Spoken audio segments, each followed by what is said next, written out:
everybody. Welcome, welcome, welcome. Thank you for tuning in for our monthly live stream. This is Coloring the Conversation on Perinatal Mental Health.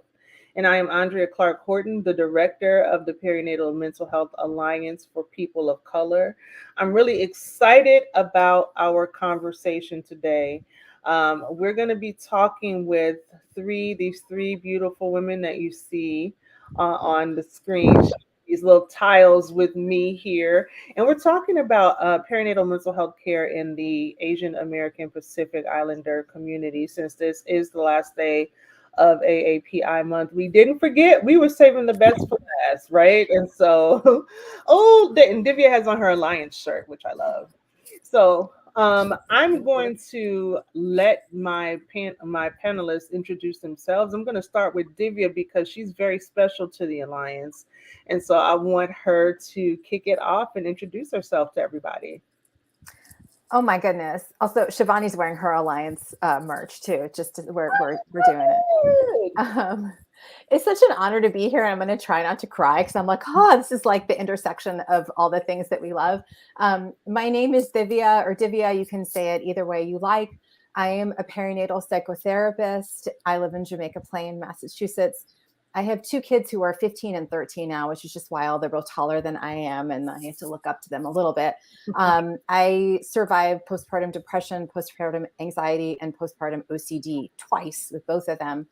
And most of the work that I do now, I went through a long road of messy, and eventually became a perinatal psychotherapist. And that's what I do now. And most of the work that I do is with folks of color, specifically APIDA clients. And we do a lot of alphabet soup. I usually say APIDA, Asian Pacific Islander, Daisy American, AAPI is great too, all the acronyms. Those are the bulk of my clients, right? Folks who identify as first or second generation immigrants, and all this work around perinatal mental health and the transition to parenthood, the parenting journey in general. Just all this like unlearning and relearning of like, where did we learn how to be a good parent, and is that working for us? And that's a lot of what I struggled with on my own perinatal journey as well. A lot of the narratives around struggle and sacrifice. And, I grew up hearing that my parents came here with nothing so I could have everything, and I should be really grateful. So when I was struggling, I felt a lot of shame and like, I have everything, then what's wrong with me? Why my struggle makes me ungrateful? And there's like a whole bunch of stuff that I would go into.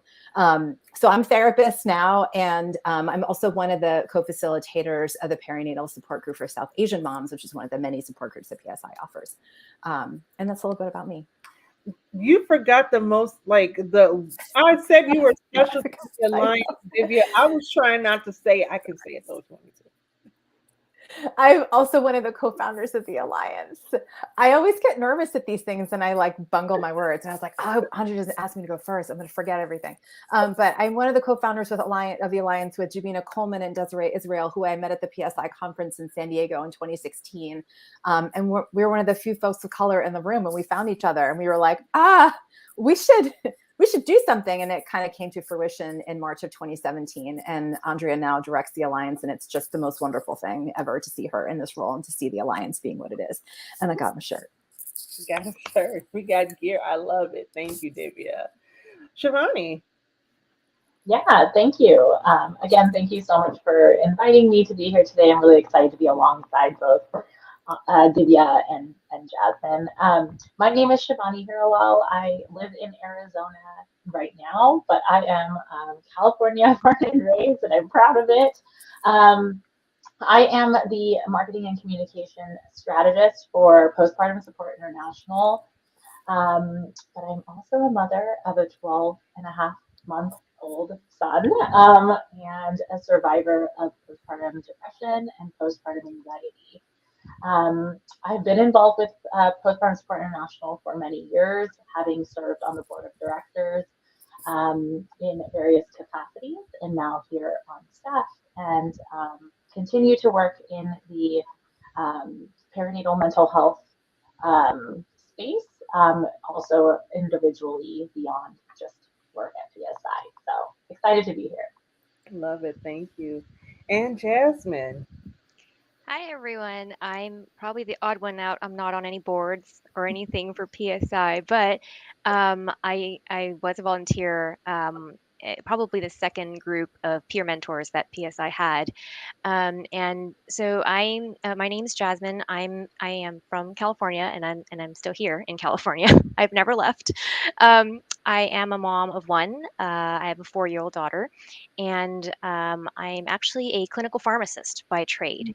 So I work in the ambulatory care setting, which basically means I work with patients with chronic illnesses that can be managed outside of the hospital. And so I prescribe and I adjust medications for a certain patient population. It's not mental health, although that would be kind of a dream job for me to work with perinatal mental health patients.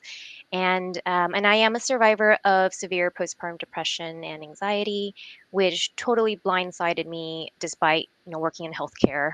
And so it's kind of like a new passion of mine to sort of share the journey and give back because I don't want anyone else to sort of be in this position. So today I write about it. I discuss openly about my journey, and I talk about a lot of things, including actually using antidepressants.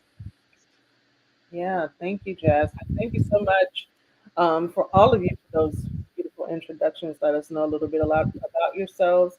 I think you each kind of spoke to this a little bit as you were introducing yourselves.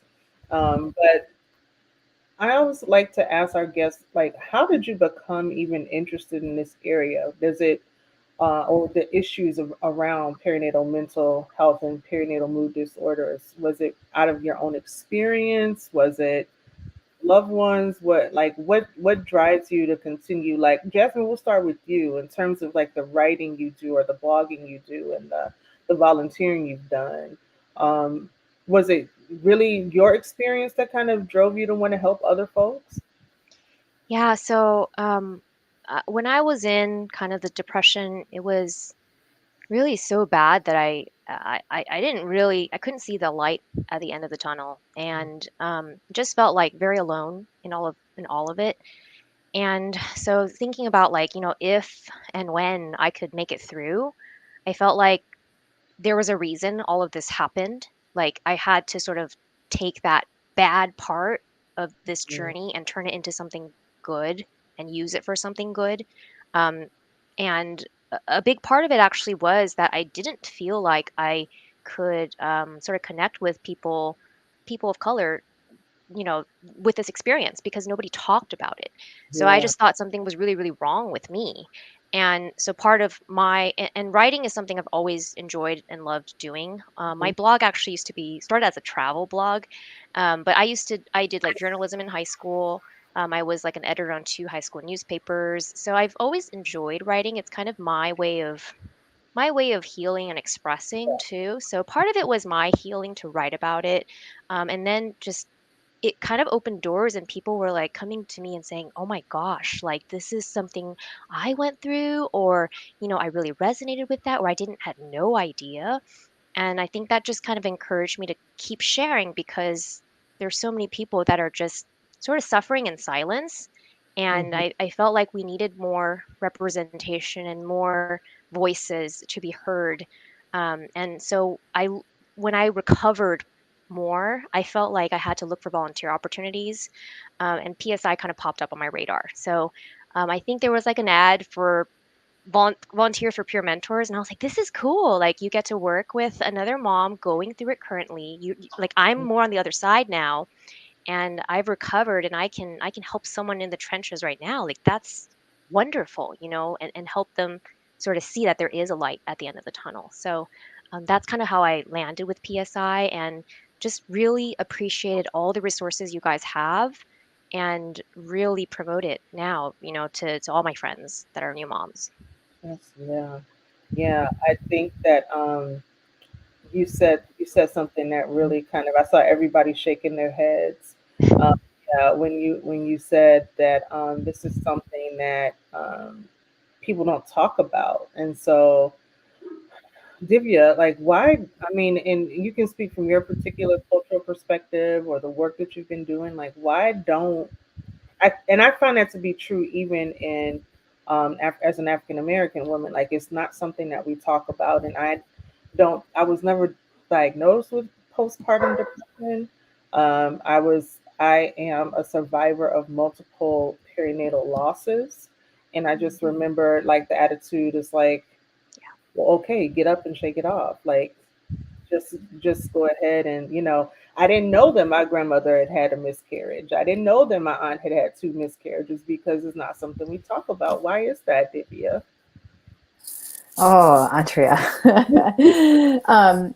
I also, I'm so glad that you asked this question. And Jasmine, thank you so much for sharing that piece. Cause yeah, all of us were like, because every time we say the hard things, like we break the silence and the shame and like the little, like, I think of shame as like this massive block of ice and we just kind of like chip away at it, like slowly.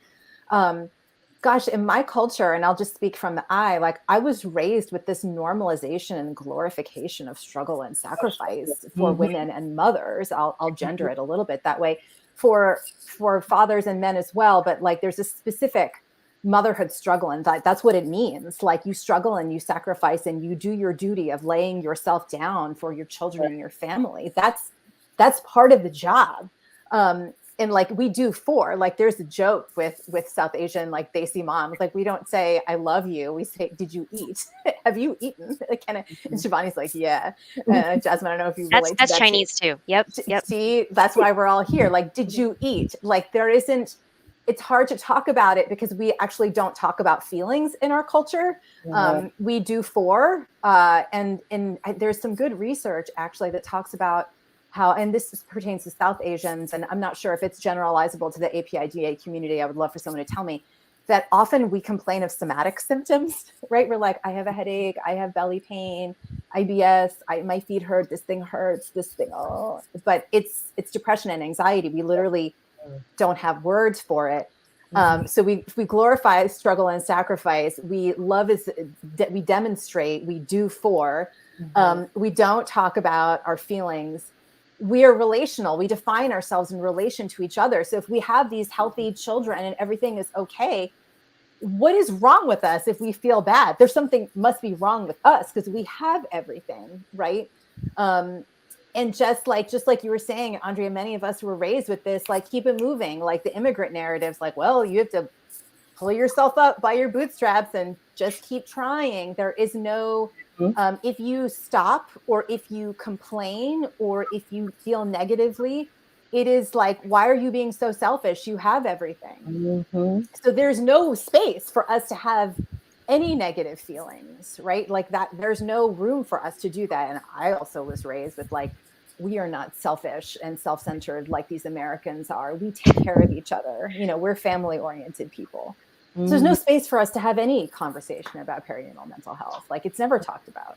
Yeah. Shivani, does any of that resonate with you? All of it. I don't even know. Like I'm just like yes to everything because I couldn't agree more.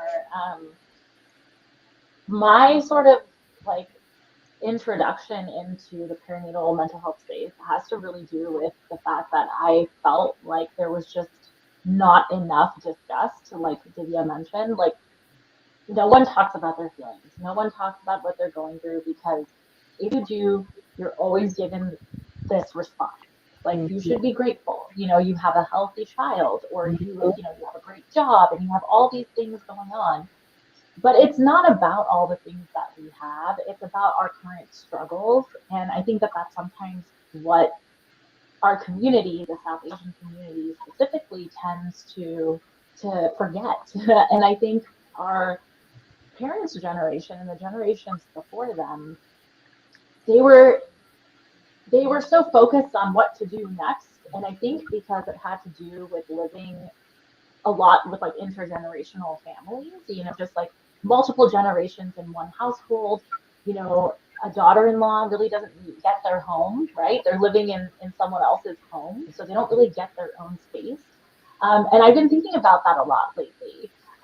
It's kind of like when you have a new baby and you have all of these other generations of parents, you know, really around you telling you, this is how you should do it. This is how we did it. You know, I feel like you kind of tend to lose your voice a little bit.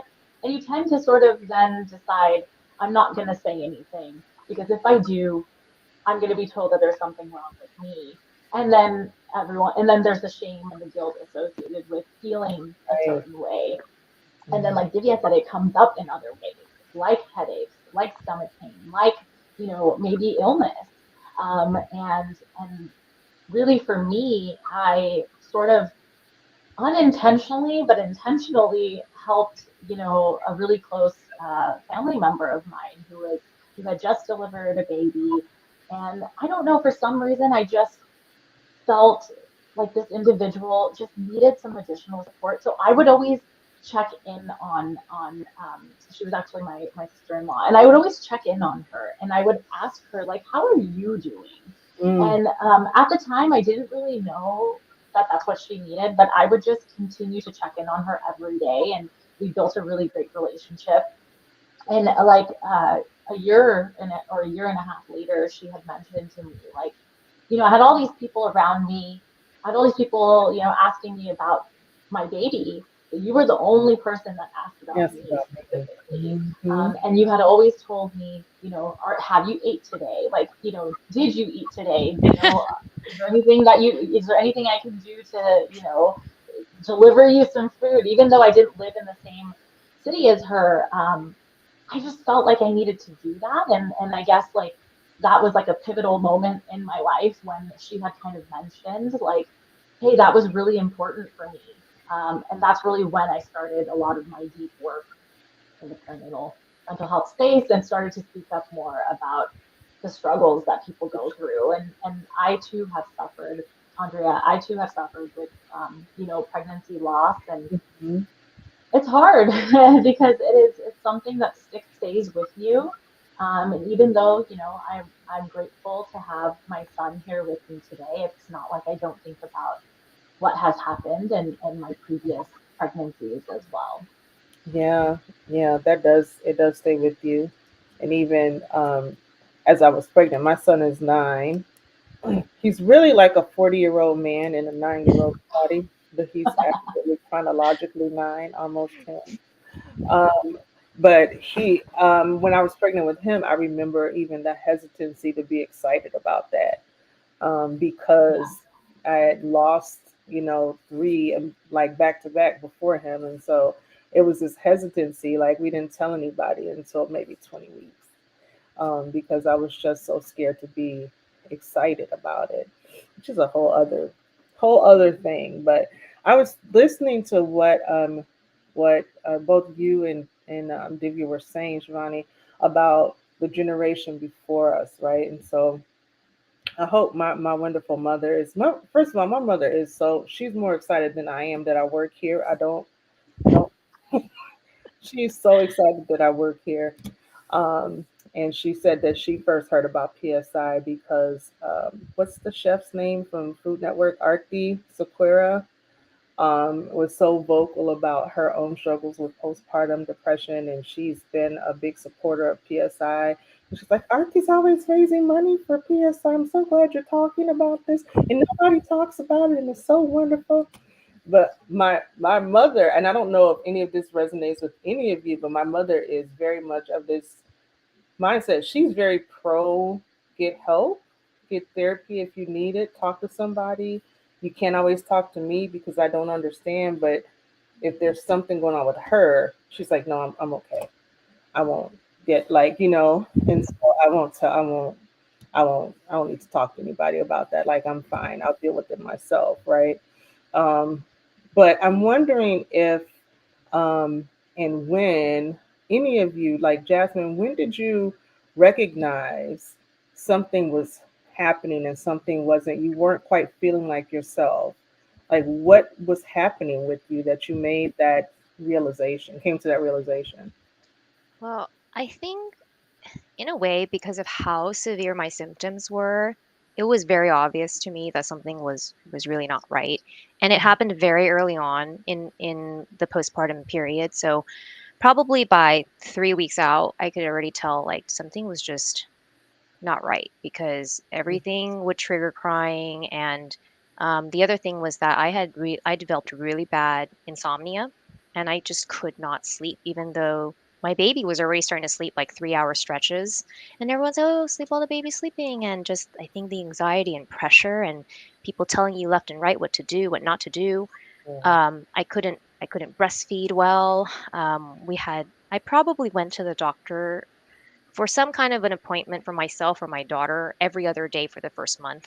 I had mastitis within 2 weeks. It was just like a storm of like Mm, everything wrong happening to like my baby, to me, like all at once. And I don't think it helped that I decided I'm just gonna stop breastfeeding cold turkey because I don't think this is working for me. Like it just, to me, I was like, I think it is impacting my mental health. And like I was trying to problem solve. So I said, this is the problem. If I just stop, everything will be fine. And I think mm, actually that was probably one of the worst things ever, because then you get another sudden drop in the hormones. And the hormones are part of the reason why you're having some of these mood issues to begin with. So I kind of did myself a disservice by stopping cold turkey. And part of the reason was because I actually, even pumping, wasn't emptying my breasts, and I would sit there for half an hour with no letdown, with really mm, mm, engorged breasts. And I'm like, I'm not getting mastitis a second time. I'm like, this is just like, it was just driving me up the walls. So, and being a pharmacist, I knew I could list off like all the symptoms of depression, like in order. And I'm like, yep, check, check, check, check. I have literally every single one of these symptoms. mm, And I think a part of me was like, maybe it's baby blues, but after 2 weeks, it's still going on. And part of me was a little bit in denial. And I just thought, well, if I stop the breastfeeding, it'll go away. And it didn't. It didn't go away. I saw my OB, and like at that visit, my PHQ-9 was like terrible. I even lied on it, and it was still a terrible number. And she's like, "You need to be on an antidepressant." Like, and I've my OB and I have a very close relationship, and we worked through like infertility and like cysts and like surgeries and stuff. So I've known her for years, and she was just like, "You're not good. You gotta." For her to tell me like at that visit, most of your 6 week visits, they're asking you what kind of birth control do you want to be on. She asked me, "Can we start you on antidepressant today?" And I was like, no.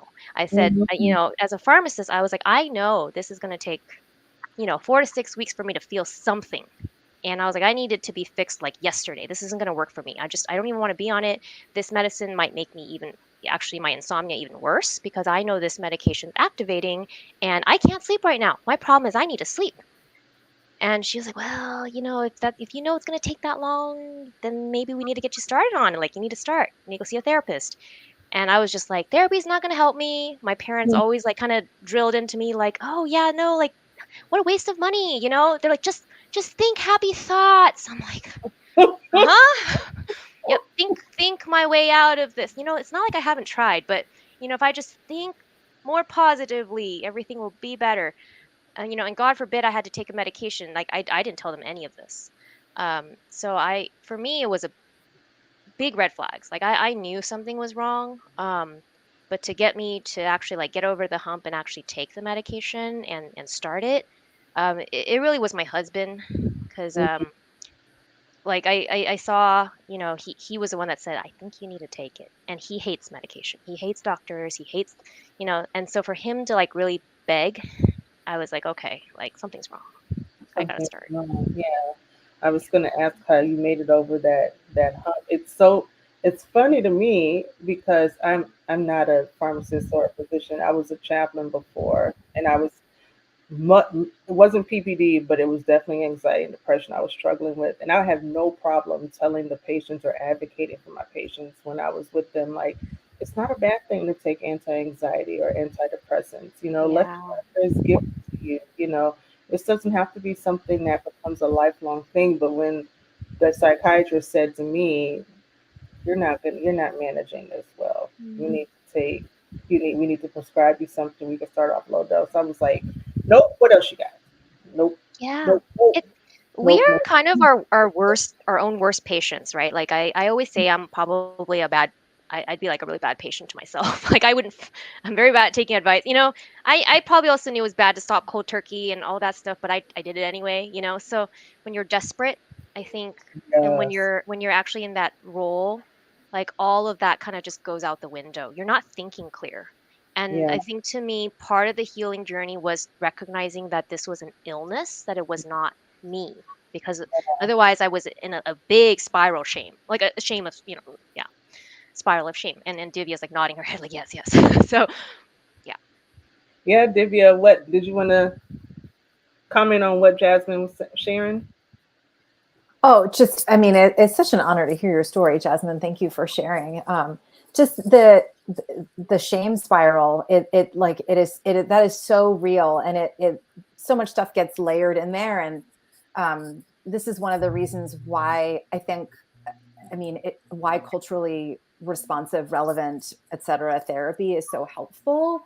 Um, because if we sit with somebody who kind of who knows what it's like to have parents who are like, just think happy thoughts, think positive, like look at the things that you should be grateful for. Mm-hmm. To just understand, like, I don't have to explain that to my, I have a wonderful basic therapist now, but it's just like to have somebody understand that, Jasmine, to be able to sit with someone and be like, yeah, well, this is what I'm dealing with my parents, and have them be like, oh, yeah, I totally get it. Mm-hmm. Because sometimes when people are like, there's nothing to be ashamed of, I'm like, I know cognitively, but like it goes against every single thing I've ever heard growing up in my home. And that stuff is just like baked in, it gets Right. pumped in through the vents and the oxygen. It's really hard to unlearn that stuff. And Mm-hmm. that shame spiral, like, neural pathway is so well worn and carved in our brains. It's like in Asian DNA, like, and so it's so hard to to stop and like notice that that's happening, and instead say like, okay, no, I'm not going to do that. Like, there's another way of thinking about this. It's hard to do that. It takes a lot of work. So I'm so glad that you were able to do that, Jasmine.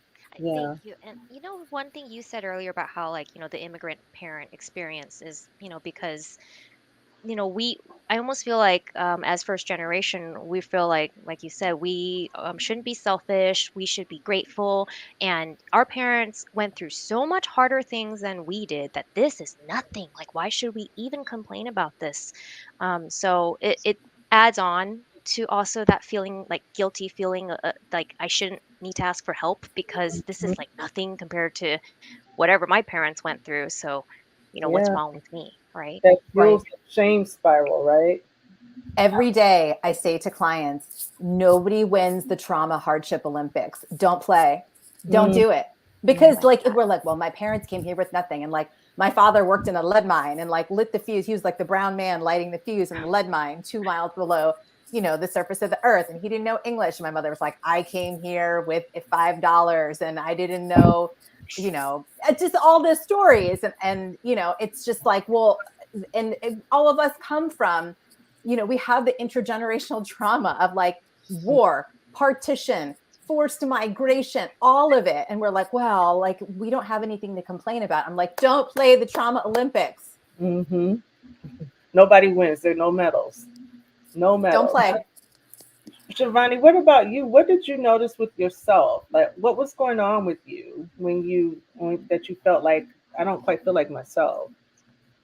It was very early, similar to Jasmine's story. I knew like very early on that something was wrong. I was, again, similar to what Jasmine shared. I just, everything was making me cry. I couldn't breastfeed. My son had a lip tie and a tongue tie, and he was just like, he wasn't really doing well at the breast. And the my labor and delivery was traumatic as it is. And so, that was difficult because I had gone into the whole thing without any expectation, but I did not expect to have like intervention like forceps being, used for delivery. And I was at a point where I literally was like crying, and I was like, I can't do this. Please, somebody just get this baby out. Like, and after my delivery, I was so exhausted that I even passed out. Like, my Mm-hmm. husband was like, "You blacked out." All the nurses came running in the room because and I was like, "That, like, what?" And he was like, "I was scared." Like, he's like, "I was worried," and he's like, and when he told me later on, like, I could just see the defeat in my face. Like I was like, I think it started then already. Um, and then like the physical part of the recovery was also really difficult because I had an infection that I was dealing with that was undiagnosed for 4 weeks. So I had that going on. And then I also had this other layer of trying to figure out how to feed my baby because I did want to stop breastfeeding and pumping because, again, I was also on the pump for 30 minutes because it was Mhm. like I needed to figure out how to get all the milk out. But at that time last year in May, the United States was going through a formula shortage. Yes. I couldn't get my hands on any formula. And so that added another layer because if I did completely transition, at least I could supplement with the little bit of formula that I had from the hospital. That would get me through, hopefully, until we can get our hands on it. But anytime my parents would go to the store to find formula, they'd be like, the shelves are empty. And I'm like, well, now I can't stop. Like, I have to continue. I just felt very forced. And I think that that added another layer as well. And I had already worked with my therapist prior because of my previous losses and the amount of anxiety I had throughout my pregnancy. So I was working with my therapist very consistently, and she noticed at like week 4, she was like, "You're definitely struggling, and like let's come up with a plan. Let's make sure we bring in the rest of your care team." So I went to my 6 week doctor's appointment. um, I basically was like, my OB and I have a great relationship, and she was like, everything looks good, like you're recovering really well. I'm like, no, it's not well. Like I'm struggling here, and can we talk about that part of it? And so I was able to bring in, her basically into my like arsenal of care basically, and get her on board with my plan, which was one to do consistent therapy and then think about maybe getting on a low dose medication, which I have and I started, but it made me feel worse, so I had to stop it, and had been able to kind of manage my symptoms really. I know this is going to sound really intense, but like through talk therapy, because that's like literally the only thing that I was able to have that helped me. Um, and I mean, it got really, really severe, probably around month 6, all the way through like month 10. It was, those were like, that was like when I think really hit like my rock bottom. Mm. Um, And so to kind of be here today, being able to talk about my journey, being able to talk about how far I've come, like my son just turned 1 in May, right? So we're at the end of May. He's about to be 13 months this month, but it's just I'm in awe at how far I've come and how much I didn't really realize I would be able to heal. Yeah, yeah, I yeah. thought that I was just going to be like this for years. Yeah. Yeah, I thank you so much for saying that because I know that there's going to be somebody who's watching now or who watched the playback or will scroll across something, in our social media that's going to feel like this is never there's no possibility like I'm going to feel like this forever and I don't. I also appreciate both of you sharing your stories because one of the things that it highlights is that there's more than one way to get help or look for healing and that when one thing may not work for you like there are other ways to help to get to that point where like you're sitting here today and sharing your story and this has been a year quite a year like quite a challenging big chunk of that year was really challenging for you. um Divya, what about you? What did you? I know your little ones are not little, like you're little grown people now. Like, do you remember? Like, what were you feeling? Oh gosh, they're still my babies though, Andrea. They're still like I still like grab them and hold them and they're like, oh. Um So I had elements of a birth trauma with my son, and it took me a really long time to understand that that's what had happened. Probably because I'm really good at being like, okay, we just compartmentalize and we just kind of keep it moving. That's like what I do. I do that so well. Um, and I was very depressed after he was born. There was a lot of crying and a lot of anxiety, but I was able to kind of like white knuckle through it in a certain way. Um, but what was very severe is after my daughter was born, after she was my second one, and I had like a wonderful birth experience with her actually, and had this like redemptive birth and like did everything I wanted to do. That did not happen when my son was being born. And I'll spare you the details of that. Like birth, it was like, whoa, it was rough times. But I was like, okay, great, like redemptive. And then I made like this bad decision to quit my job. It was like a whole bunch of like sort of poor decisions. She was born in September, and any of you guys, I don't know why anyone would ever leave. I'm like, why didn't I move and live in California forever? I live in the Northeast. I've been here my whole life. September, we lose our light really quickly, right? And like we get some pretty short days. I don't do well with that. This is my time of year now. And I also decided to leave my job. I was like, I'm just going to stay home and I'm going to take care of my kids, and that's going to be good for me. Wrong. I put all the eggs in one basket during a really difficult time of year. And I became, like Jasmine and Shivani were saying, I became very tearful. But what was so debilitating was the anxiety. Like the anxiety was very, very crippling. And I was so worried, particularly about breastfeeding, that something bad was going to happen with breastfeeding, that I wasn't going to be able to make enough milk, that my daughter wasn't getting enough. And if you see pictures of her, she's like the Michelin baby. Like she's very, very, she was fine. And for me, it actually got very bad around 6 to 8 months postpartum. Even when the spring came, the days were getting longer. And I kept waiting. I was like, well, in the spring, I'm going to feel better. I'm going to feel less anxious. Everything's going to be better. I'm going to get outside. I'm going to get the kids outside. Winter's going to be over. It's going to be okay. And the anxiety got very bad. And I started to have a lot of OCD, and nobody was telling me that that's what was happening. And it took me years. I think I was reading about postpartum OCD on the PSI website long after I was like kind of recovered. I was like, oh my God, I think that's what I had, when I had all these intrusive, disruptive thoughts. And I would engage in all of these very specific, repetitive, ritualized, compulsive behaviors. And to this day, I read OCD accounts on Instagram and I'm like, oh my God, I wish somebody had really known how to help me, because I was so trapped in rituals. And I think that like my husband was like, what are you doing? Like, why do you have to do all of these things in order to breastfeed? Like the pillows had to be a certain way. I had to drink a certain tea, and then I had to drink a glass of water, and then I had to move the pillows.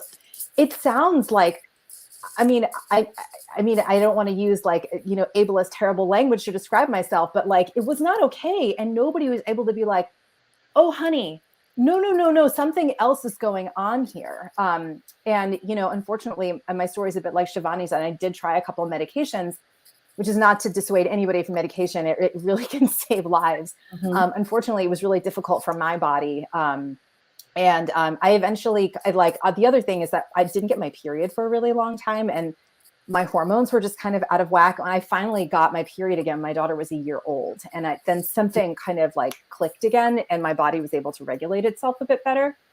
But that's what I remember. I remember like literally, I felt like I was being strangled by OCD. I like felt like I couldn't breathe. And I felt like if I didn't do these rituals that I would die. Now, It was rough. Were you a therapist at the time? You were not. No, I was not.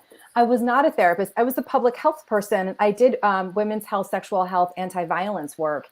And after a couple of years, my daughter was about 2, and I accidentally fell into a job facilitating new parent support groups in my neighborhood. And I worked with survivors of violence. I talked to people about abortions and assault, and I was very familiar with talking about hard things. And I was like, sure, I can talk about parenting. And that was that sort of opened my eyes to perinatal mental health as a public health issue. I was a public health person by training, and I was like, oh my God, perinatal mental health is a public health problem. We solve this with systems and interventions. And that's like part of how the Alliance came to be.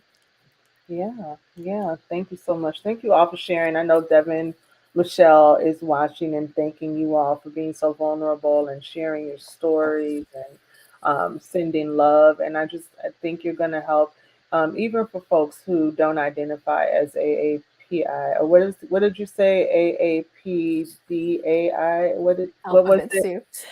I say you can say AAPI. I say APIDA. So Asian Pacific Islander Desi American. Like Desi is another word for South Asian. But like it's all good. Acronyms, alphabet soup. We're all here together. So for folks that I think don't identify with that set of alphabet soup, but we have our own kind of like multi, various labels for whatever our, groups that we do identify with. I'm hearing myself in a lot of your stories too. And so I know that a lot of our watchers, our viewers are hearing themselves. And so I love it that Jasmine and Shivani, you said that you already had relationships like with therapists. And so, Oh uh, no, I did not. oh, you I did? I'd Oh, never seen a therapist before. that Yeah, was but my OB, I had a good relationship with her. Yes, that she had a really open and really open communicative relationship with your OB, and Shivani with your therapist that you've been working with. One of the things that I run into and probably, have has been a I've been affected by myself is a lot of times for people of color, we don't have those kind of relationships all the time with like medical providers. And there is this really difficult history that a lot of people of color, especially in this country, have with the medical healthcare industrial, mental healthcare industrial complex, right? Um, and so we really have a difficult time trusting folks. And then when you get to the space where we're talking about mental health, which we already, I'm using broad sweeping generalizations just to illustrate a point. Don't email alliance at postpartum.net and complain about it. I'm just to illustrate a point. But then we have in general like are suspicious of the medical healthcare system, and then mental health care, like kind of as its own category. We're also kind of, most folks of color have some suspicions around that. I know as a Black woman, is all everything is in church, right? God, like, you know, think happy thoughts is like, good, pray about it, just pray about it, right?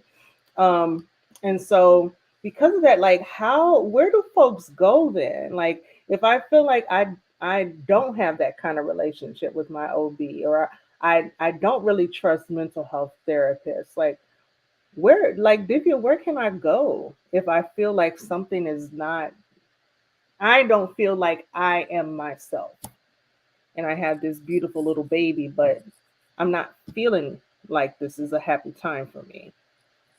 Well, I love the slow pitch softball because here we are with PSI. But we're here, right? And like one of the reasons why we created the alliance, Desiree and Jabina and I created the alliance, is that we're here, and we have alliance reps all over the U.S. so that like if I'm in the soup with this stuff, like I want to talk to somebody who is named Marisol or Anisha, or just I want to see a melanated face. I want to see somebody with an ethnic cultural name. I need you because you might see me. Mm-hmm. And PSI has us.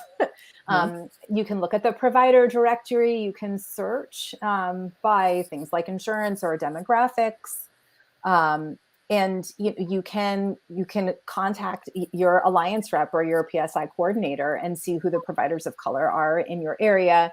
There's also other therapist directories, like there's southasiantherapist.org. And I mean, I have to say, like, there are some wonderful directories that you can find.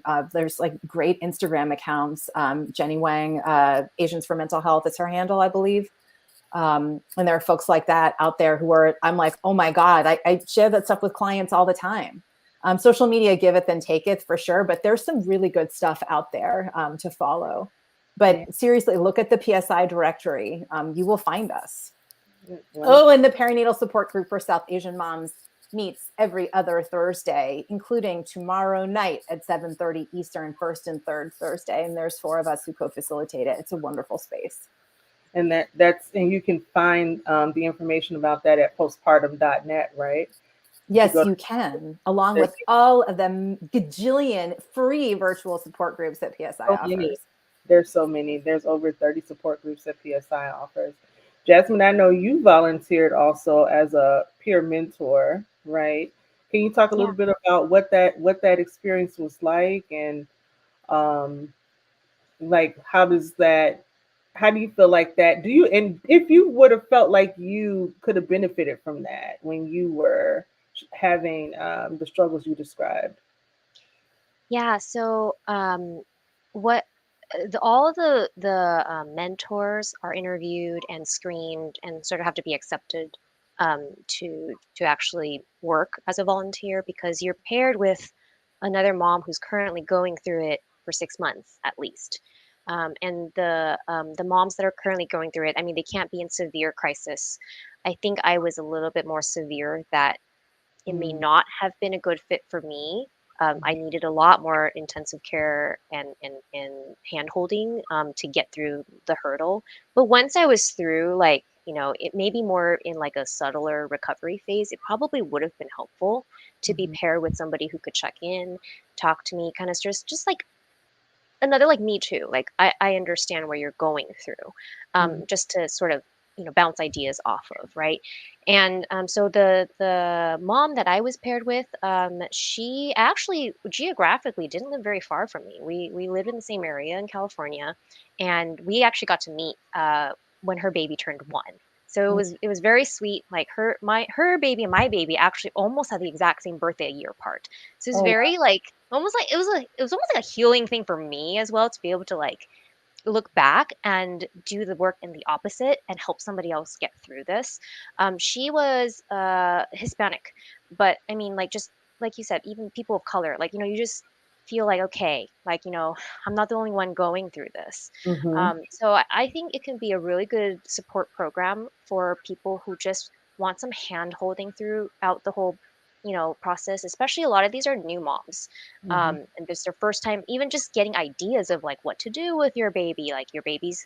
And we would talk about things like, oh, my baby, she'd be like, my baby's like, teething now, or my baby's like crawling now. And like, so we'd go over just like mom things. Like you'd have like another yeah, mom friend to even talk about. I was going through like toddler stages, like she was starting to, get into that phase. And she'd sort of hear some of my struggles. Like, okay, there's like another thing to kind of go through when I get to that stage. But it was just kind of nice to have even just another mom friend that would reliably check in with you every week. So that I thought the program was really great. I had to take a step back from it because we were in the process of like looking for a new home and moving, and then just my own stuff just kind of got busy. But I would love to get back into it.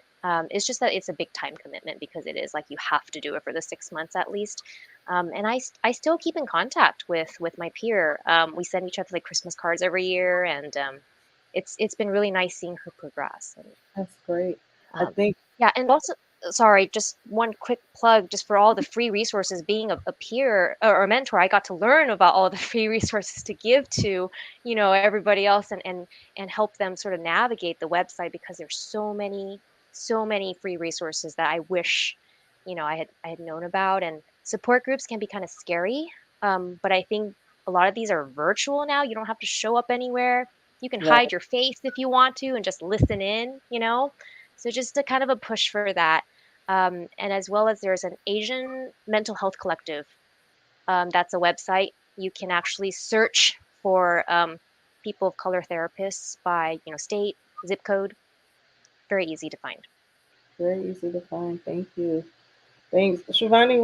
Where did you? How did you find your therapist? And because you said your therapist worked with you through your loss, your perinatal loss as well. So where did you find your therapist, and how did you get the what you needed to get to reach out and actually start working with them? Yeah, so my relationship with my mental health started years before I even thought about becoming a mother. Mhm. And so I made it a commitment to myself to be able to give myself what I needed. And one of the biggest things for me is similar to what Divya was saying, is I wanted to find someone that could understand my community, where, you know, like the kind of Mhm. family dynamic that I have. And so I was really adamant about wanting a South Asian therapist that I don't have to explain anything to, because in my journey of trying to find a therapist, I saw non-South Asian therapists, but a lot of my time in those sessions were trying to explain, like, I can't cut people off.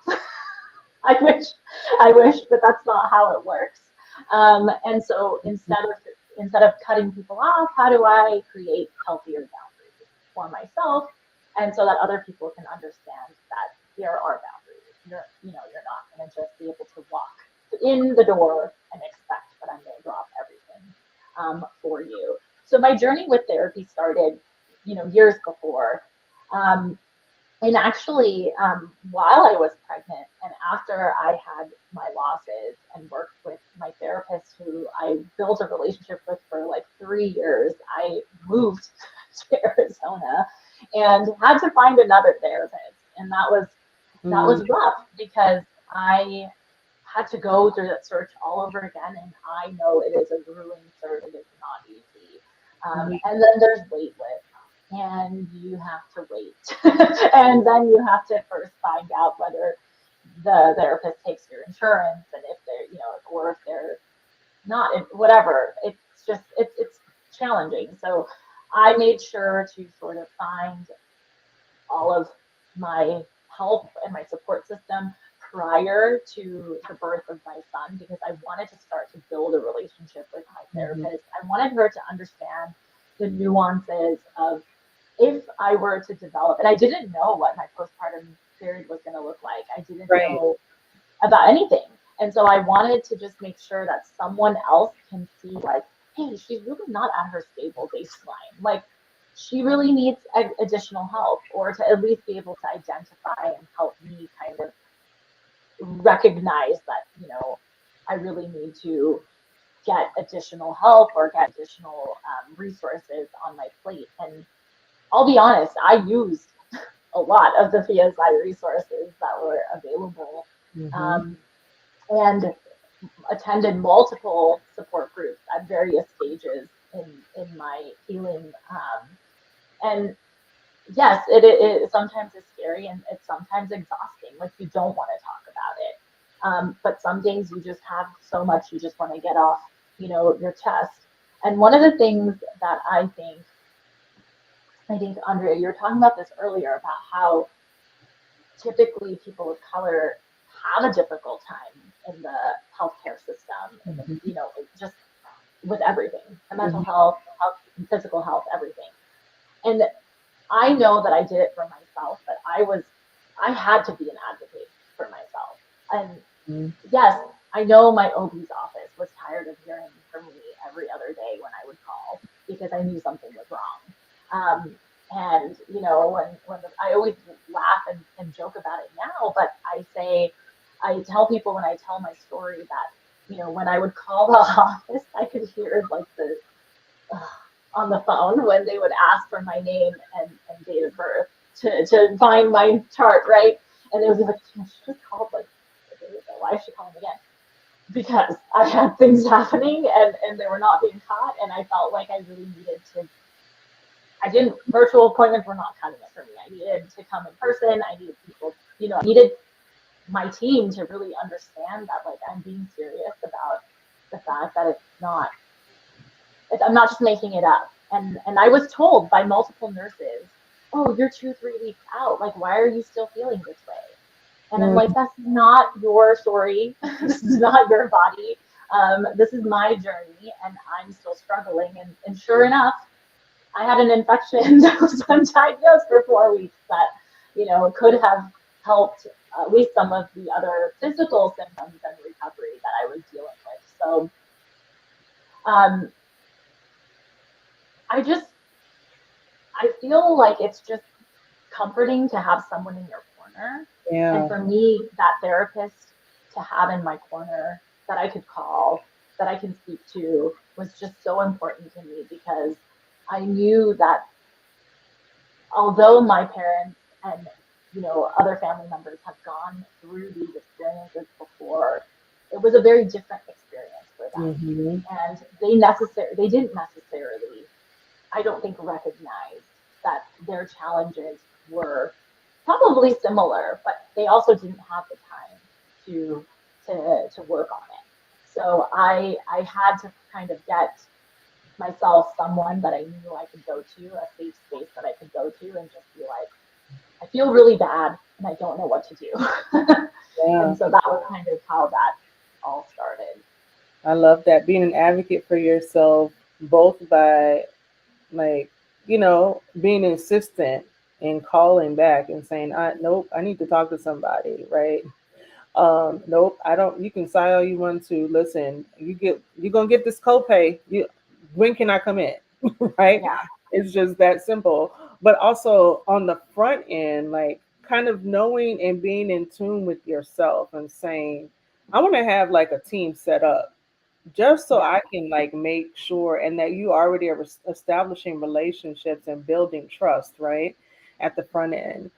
I do want to say to for those of you who might be watching and you don't know where to start and you don't know if you have the ability to be such a tenacious advocate for yourself, you don't know who to talk to, that you're not alone and that there is always somebody available to talk to you either at the PSI helpline, and you'll see that number scrolling across the bottom.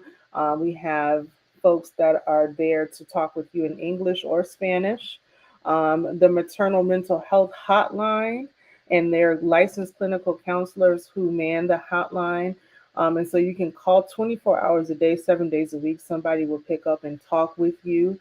The PSI helpline, they might be able to connect you to a support coordinator in your local area who can get you further resources. But if you are in crisis, and I mean, if you feel like you don't know how you're going to make it through this evening, much less another day, please pick up the phone and just dial 988. Just those three numbers, and somebody will be there to help you. You are not alone. And we believe at PSI that healing starts with help. So I want to thank my guests. Thank you, Divya. Thank you, Shivani. Thank you, Jasmine, for being so open, so vulnerable, and sharing so much with us. I know that this is really going to be a helpful conversation for folks who are going to be watching the replay, going in our archives, looking. And I just really appreciate the three of you. Thanks so much for joining me this evening. All right, we'll see you guys next month. thank you. Thank you. Thank you so much.